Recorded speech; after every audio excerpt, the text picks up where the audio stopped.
जय श्री कृष्णा।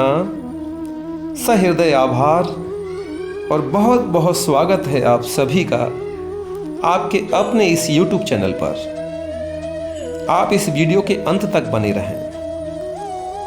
तो आइए आज हम आपको मीरा के अद्भुत प्रेम की कथा सुनाते हैं। समझिए प्रेम को। प्रेम तो बस प्रेम है, ना कम ना ज्यादा, ना पूरा ना आधा। वाकई में प्रेम तो एक समर्पण है, जैसे मोहन की मीरा, कान्हा की राधा। प्रेम कोई प्रमेय नहीं जो निश्चित सूत्र में ही सिद्ध होता हो। प्रेम तो अपरिमेय है। मीराबाई के बारे में सोचता हूं तो आश्चर्य होता है। उनका प्रेम अपनी तरह का अद्वितीय था। कृष्ण धराधाम छोड़कर द्वापुर में ही जा चुके थे। हजारों वर्षों बाद मीरा ने अधिकार जताकर कहा, तुम हो, यही हो और मैं तुम्हारी हूं। और सचमुच कृष्ण जितने मीरा के हुए उतने किसी के नहीं हुए। प्रेम में डूबे सामान्य लोग अपनी प्रिय पर दावा करते हैं कि तुम मेरे हो। मीरा ने इसके उल्टा जाकर कहा, मैं तुम्हारी हूं। मीरा ने मांगा नहीं, दिया, और फिर बिना मांगे सब कुछ पा लिया। जिस कृष्ण को स्वयं राधा रानी अपना पति नहीं कह सकी, उनको मीरा ने साधिकार अपना पति कहा, माना और सिद्ध किया कि सचमुच वे ही थे। मीरा को पढ़कर लगता है कि सचमुच प्रेम समर्पण की पराकाष्ठा का नाम है। मनुष्य सामान्यतः किसी एक के भरोसे नहीं रह पाता। उसके मन में भरोसे का द्वंद्व चलता ही रहता है, इस पर करूं या उस पर किसी एक के भरोसे रहने का आनंद अद्वितीय होता है। बस कोई कृष्ण सा निभाने वाला मिलना चाहिए।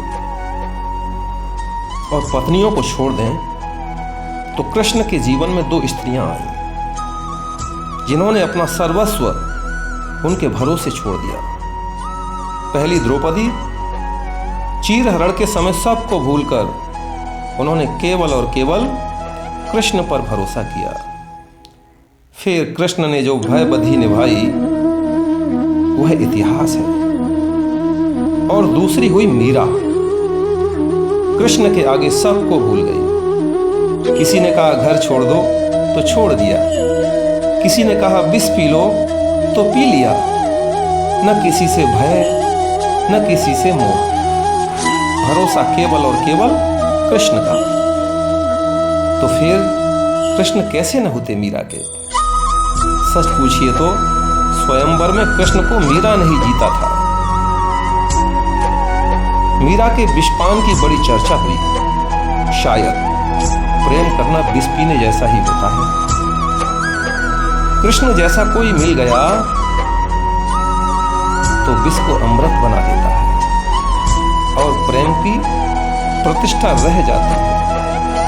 नहीं तो आप आज के समय में ही देख लीजिए, जाने कितनों का सब खेतों में मिलता है। और कुछ मूर्ख कवियों ने यह कह दिया कि प्रेम किया नहीं जाता, हो जाता है। इस सृष्टि में यूं ही कुछ नहीं होता। और प्रेम तो सजीवों का सबसे पवित्र भाव है। उसे बिना जांचे बिना परखे किसी को कैसे दे देंगे? प्रेम के लिए तो सुपात्र का ही चयन होना चाहिए। मीरा ने सुपात्र का चयन किया तो अमर हुई। खैर, कृष्ण अकेले थे जिन्होंने सिद्ध किया कि जिसका कोई नहीं उसका मैं। जिसने जिस रूप में चाहा उसे उसी रूप में मिल गए।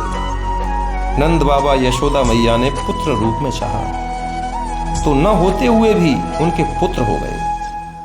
गोपियों ने वात्सल्य भाव से देखा तो उनकी गोद में खेले। और राधा ने प्रेम किया तो उन्हें प्रेमी के रूप में मिले। और क्या खूब मिले। उद्धव और अर्जुन ने मित्र के रूप में चाहा तो उन्हें उस रूप में मिले। सुदामा ने ईश्वर के रूप में पूजा तो उनका घर भर दिए।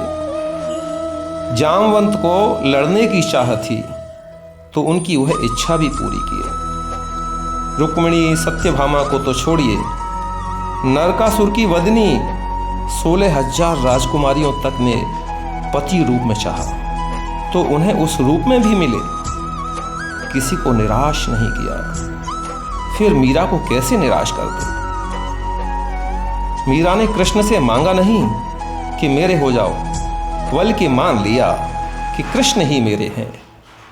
आगे सब कृष्ण के ऊपर था। सो जिस दिन उन्होंने पहली बार कृष्ण का नाम लिया, उस दिन से लेकर उनके अंतिम दिन तक कृष्ण उन्हीं के रहे, उनके साथ रहे। कृष्ण की प्रेमिकाओं ने दिखाया कि प्रेम करते कैसे हैं, तो कृष्ण ने बताया कि निभाते कैसे हैं। संबंधों को निभाने के मामले में कृष्ण अद्भुत हैं। अच्छा सुनिए, कृष्ण इतने आसानी से मिलते भी नहीं। मीरा होना पड़ता है, विष पीना पड़ता है। जय श्री कृष्ण।